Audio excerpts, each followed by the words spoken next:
To summarize up front, empirical research tests a hypothesis based on new information, and it's defined by the methodology it uses to gather that information and test it.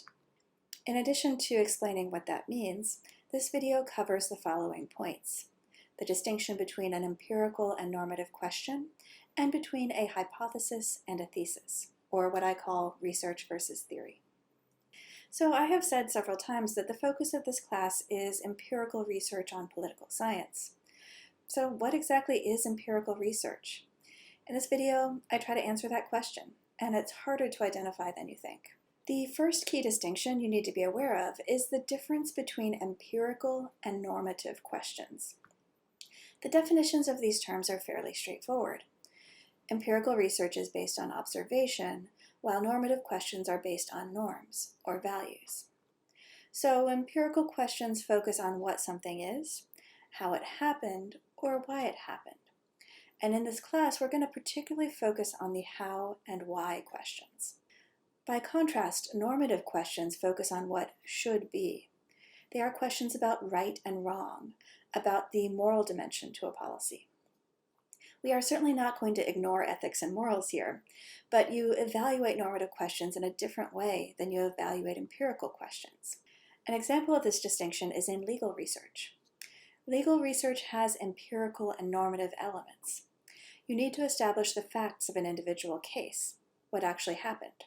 But interpreting a law and deciding what applies in a given case is different. It is based on deductive reasoning and the interpretation of precedent. Both parts are important, but we're going to evaluate data collection and interpretation in a different way than we evaluate the application of the law. So the first part of something being empirical is that we're dealing with observable evidence. The second step in figuring out whether something is empirical research is how we interpret and analyze that observable evidence. The key distinction is whether you're testing whether you're wrong or trying to prove you're right. One way to think about this is the distinction between a hypothesis and a thesis statement. You all should be familiar with thesis statements. They are the central points of essays that you work to support with pieces of evidence that you gather through library research. A hypothesis is different. It's a statement that you can test and prove false. It is going to be more specific than a thesis in describing the cause and effect you are studying, and it's going to talk about what you think the relationship between that cause and effect are. You evaluate a hypothesis with research, but that research is going to look at original data, not secondary sources, and you will be looking at evidence that could prove your hypothesis true or false. Before I provide examples of what I mean by that, let me be clear about what I don't mean. When I say empirical research, I'm using research as a noun, not a verb. Looking up some sources on an essay is doing research, because you are looking for information, but a published piece of empirical research is the result of a specific kind of doing research. To show these distinctions, I'd like to compare a few pieces of writing. So The Tragedy of Great Power Politics is an influential book written by John Mearsheimer. In this, he describes his theory of offensive realism. He uses examples related to China, the United States, and the former Soviet Union to support his central argument that relative military power drives relations between states. This is a good, well-written book, but the evidence that he cites is all used to build and support his thesis. He doesn't look at the whole universe of all relations between all countries to test whether he is generally right. Instead, he looks at the countries that support his theory, countries with strong militaries. That doesn't mean that you don't have to read this book in Intro to IR. Understanding this theory and other theories is an important first step to thinking about international relations, but it's not empirical research. By contrast, this article by several authors, including VCU's Michael Perlberg, tests two different theories of why U.S. cities might declare themselves as sanctuary cities. It looks at data from both sanctuary and non-sanctuary cities, and compares and contrasts different explanations, such as the political party registration of citizens or the percent of foreign-born population. It uses this contrast to determine which one is the stronger cause of the outcome, which is sanctuary status. That's what I mean by empirical research testing a hypothesis. They specifically state their hypotheses, and they do show support for them, but there was a chance going in that they were wrong.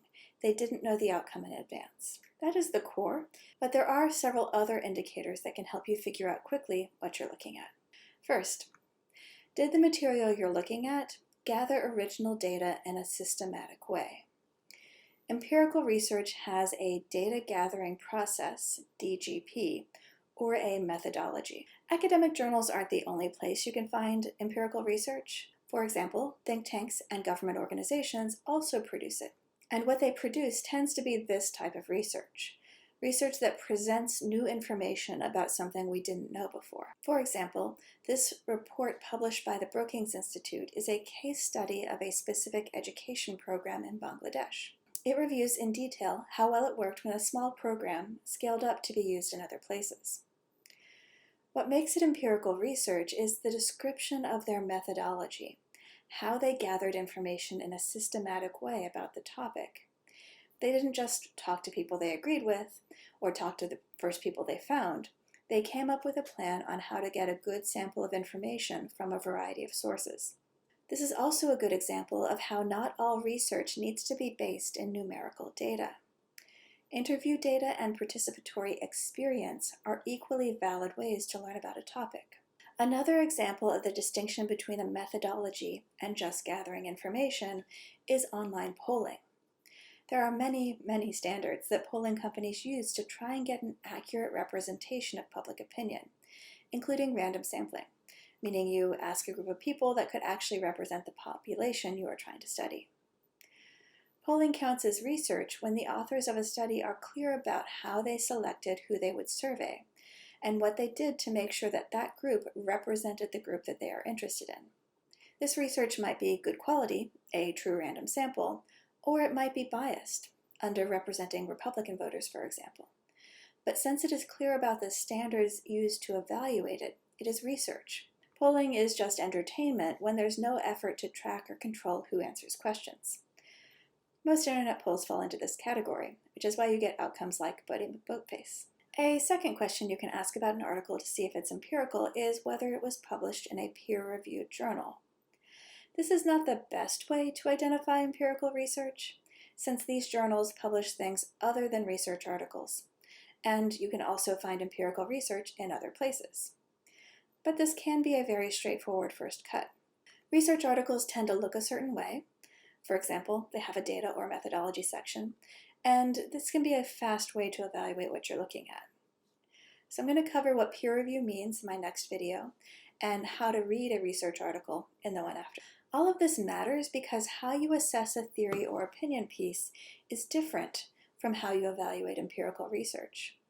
Theories have lots of purposes, including clarifying and shaping debate on an issue, or presenting new perspectives on a topic. What separates opinion, or in this case theory, from empirical research is not whether they present facts to support it. They both do. But it's how those facts are presented.